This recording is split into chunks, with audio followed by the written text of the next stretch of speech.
Assalamualaikum warahmatullahi wabarakatuh. Pada video kali ini, kita akan belajar mata pelajaran sosiologi dengan materi yaitu penelitian sosial.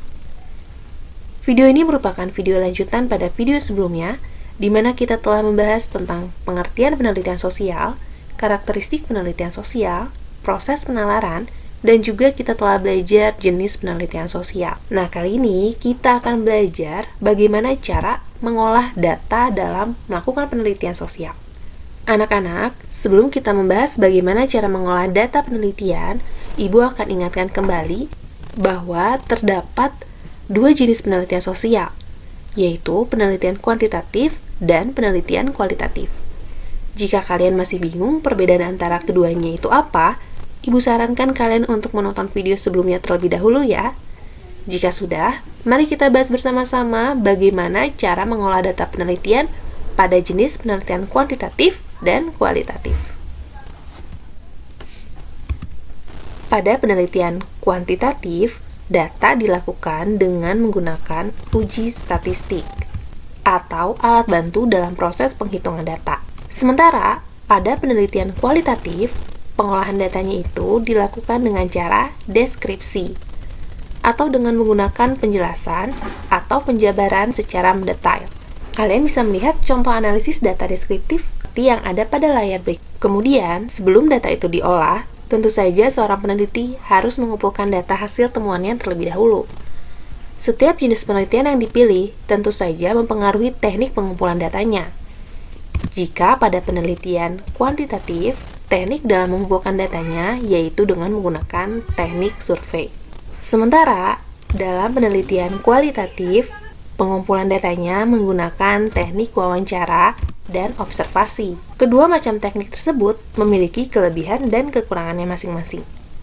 Mari kita bahas satu persatu, dimulai dari teknik survei. Teknik survei merupakan teknik pengumpulan data yang dapat dilakukan kepada banyak orang pada waktu bersamaan. Alat yang digunakan dalam teknik survei biasanya berupa kuesioner atau angket. Mungkin sebagian dari kita pernah mengisi kuesioner atau angket yang bentuknya seperti ini. Kuesioner atau angket merupakan alat pengumpul data yang berupa seperangkat daftar pertanyaan tertulis yang nantinya akan diserahkan kepada responden. Nah, apa sih yang dimaksud dengan responden? Responden itu adalah orang yang sedang kalian teliti yang diminta mengisi jawaban dari kuesioner tadi. Pemilihan responden bisa dilakukan secara acak ataupun sudah terencana. Kuesioner atau angket ini dapat diserahkan kepada responden secara langsung dan tidak langsung. Tidak langsung di sini bisa memanfaatkan teknologi atau media sosial seperti Instagram, WhatsApp, Facebook, yang biasanya dikirim berupa link Google Form atau link website dan yang lainnya. Yang pertama yaitu angket tertutup. Angket tertutup berisi daftar pertanyaan yang sudah disediakan oleh peneliti, dan responden bisa langsung memilih jawaban sesuai dengan keadaannya. Kemudian yang kedua adalah angket terbuka. Pada angket terbuka, opsi jawabannya itu tidak disediakan oleh peneliti, sehingga responden bebas menulis jawaban sedalam mungkin dan seluas mungkin. Dan yang terakhir adalah angket campuran. Angket campuran bisa dikatakan juga sebagai angket gabungan, yang berisi daftar pertanyaan yang ada opsi jawabannya, tetapi juga diberi ruang untuk menjelaskan lebih lanjut atas pilihannya. Teknik survei ini tentu saja mempunyai kelebihan dan kekurangannya. Kelebihan dari teknik survei yang pertama adalah tidak memerlukan kehadiran peneliti. Ya, seperti yang sudah dijelaskan, bahwa dalam teknik survei menggunakan angket yang bisa disebarkan melalui media sosial. Artinya, tidak perlu menemui responden untuk meminta jawaban secara langsung. Kemudian yang kedua adalah dapat dibagikan secara serentak kepada seluruh responden.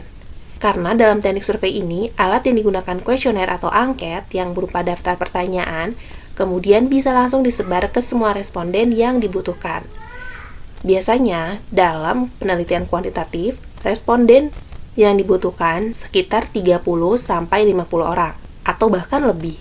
50 orang responden ini bisa langsung kalian kasih angket, dan di saat itu juga kalian bisa langsung mendapatkan jawaban serentak dari para responden kalian. Yang ketiga yaitu membutuhkan waktu yang fleksibel. Dalam menjawab angket, responden tidak ditentukan kapan batas waktu selesainya atau kapan batas waktu untuk pengisiannya. Waktu yang fleksibel ini artinya responden bisa menjawab angket kapanpun dan tidak terikat pada batas waktu pengisiannya. Dan yang terakhir yaitu, kuesioner bisa dibuat tanpa nama bagi responden yang enggan mencantumkan namanya. Jadi, dalam kuesioner, responden boleh tidak mencantumkan namanya untuk menjaga privasi masing-masing. Nah, itu tadi merupakan 4 kelebihan dalam menggunakan teknik survei. Di sisi lain, teknik survei juga ternyata memiliki kelemahannya. Kelemahan dari teknik survei yang pertama adalah adanya kemungkinan responden kurang teliti, sehingga terdapat pertanyaan yang terlewati.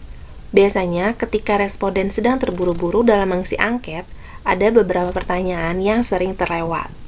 Sehingga ada kemungkinan jawaban yang diinginkan oleh peneliti kurang mendapatkan hasil yang maksimal. Kemudian, yang kedua adalah tidak semua responden berkenan menjawab pertanyaan yang apa adanya atau menjawab dengan jujur. Kadangkala, banyak responden yang mengisi angket tidak sesuai dengan keadaan yang sebenarnya. Adanya kemungkinan kuesioner tidak dikembalikan, terutama jika dikirim via jasa pengiriman. Ya, karena sifatnya yang fleksibel, angket ini juga bisa dikirimkan melalui jasa pengiriman ke rumah atau ke alamat responden yang harus mengisi angket tersebut. Tetapi ada kemungkinan angket tersebut tidak dikembalikan lagi kepada si peneliti. Dan yang terakhir adalah, tidak semua responden mampu memahami maksud dari pertanyaan. Terkadang, soal yang diberikan oleh peneliti memiliki bahasa yang lebih tinggi, sehingga tidak mudah dimengerti oleh responden. Alhasil, mereka kesulitan dalam memahami makna dari pertanyaan tersebut. Itulah 4 kekurangan dalam menggunakan teknik survei. Selanjutnya, selain menggunakan teknik survei, pada penelitian kualitatif, pengumpulan data menggunakan teknik wawancara. Teknik wawancara merupakan teknik pengumpulan data dengan cara mengajukan pertanyaan kepada informan. Nah, apa sih yang dimaksud dengan informan? Informan sebetulnya sama dengan responden, tetapi bedanya hanya pada penyebutannya saja. Jika responden ditunjukkan kepada orang yang diteliti pada penelitian kuantitatif, sementara informan adalah seseorang yang berhak menjawab pertanyaan dari si peneliti dalam penelitian kualitatif. Jadi jangan sampai tertukar ya anak-anak. Nah, dalam teknik wawancara juga bisa dilakukan secara langsung ataupun tidak langsung. Secara langsung artinya peneliti langsung berbicara atau langsung mewawancarai informan di tempat dan waktu yang sama. Sementara, jika dilakukan secara tidak langsung, bisa menggunakan video call atau panggilan video. Sebelum melakukan wawancara, peneliti terlebih dahulu harus menyiapkan instrumen wawancara atau pedoman wawancara. Pedoman wawancara atau instrumen wawancara bisa kalian lihat dalam gambar berikut. Pedoman wawancara ini tidak perlu dibagikan kepada informan, tidak seperti angket. Karena pedoman wawancara ini hanya digunakan oleh peneliti sebagai acuan dalam bertanya. Sehingga nantinya peneliti tidak lupa terhadap apa yang ingin ditanyakan kepada informan. Pedoman wawancara ini juga berfungsi agar nantinya dalam melakukan wawancara, topik yang ditentukan bisa lebih terarah dan jawaban dari informan pun tidak keluar dari topik yang ditentukan. Nah, sama seperti teknik survei sebelumnya, teknik wawancara pun juga memiliki kelebihan dan kekurangannya. Kita bahas terlebih dahulu dari kelebihan menggunakan teknik wawancara. Yang pertama adalah dapat menggali informasi secara lebih dalam, menyeluruh, dan berkualitas. Karena dalam teknik wawancara, kalian bisa langsung menanyakan kepada informan secara lebih mendalam. Yang kedua adalah pertanyaan bisa dikembangkan. Pertanyaan yang sudah ditentukan oleh peneliti sebelumnya dalam pedoman wawancara ternyata bisa dikembangkan sesuai dengan keadaan dan situasi di lapangan. Yang ketiga adalah adanya kemungkinan mendapatkan informasi khusus. Informasi ini merupakan informasi yang tidak dapat dijangkau ketika menggunakan teknik pengumpulan data lain, yang bisa jadi ketika kalian wawancara, ternyata ada informasi yang kalian baru tahu dari yang sebelumnya. Sehingga nantinya hal itu bisa dikembangkan untuk dicari lebih dalam. Dan yang terakhir adalah peneliti mampu mengetahui keadaan langsung di lapangan dan informasi yang lebih mendetail. Nah, selain itu, teknik wawancara juga terdapat kekurangannya. Kekurangan menggunakan teknik wawancara yang pertama adalah membutuhkan banyak waktu dan tenaga. Jika kita membandingkan dalam teknik pengumpulan data menggunakan angket, kalian bisa langsung menyebarkan angket itu ke seluruh responden kalian. Sementara dalam teknik wawancara, kalian harus mewawancarai informan kalian satu persatu. Biasanya, informan dalam jenis penelitian kualitatif itu tidak sebanyak responden dalam kuantitatif. Jika responden minimal 30-50 orang atau lebih dalam melakukan pengumpulan data, sementara informan itu boleh minimal 5 orang atau juga boleh 3 orang atau lebih sesuai dengan data yang kalian butuhkan. Sehingga dalam teknik wawancara itu membutuhkan banyak waktu, tenaga, dan juga biaya yang mungkin perlu dikeluarkan oleh peneliti maupun informan. Yang kedua adalah keberhasilan teknik wawancara itu bergantung pada keahlian peneliti dalam menggali informasi. Sehingga dalam wawancara, peneliti harus mempunyai keterampilan dalam mengumpulkan dan menggali informasi, sehingga mendapatkan data yang menyeluruh atau mendalam. Dan yang ketiga adalah rentan mengalami bias karena pengaruh subjektivitas peneliti. Dalam teknik wawancara, dikhawatirkan terdapat unsur subjektivitas atau ada ikut campur pandangan dari si peneliti dalam melakukan penelitian. Cara terbaik dalam melakukan teknik wawancara ini adalah peneliti tidak boleh ikut campur dalam merespon jawaban dari informan.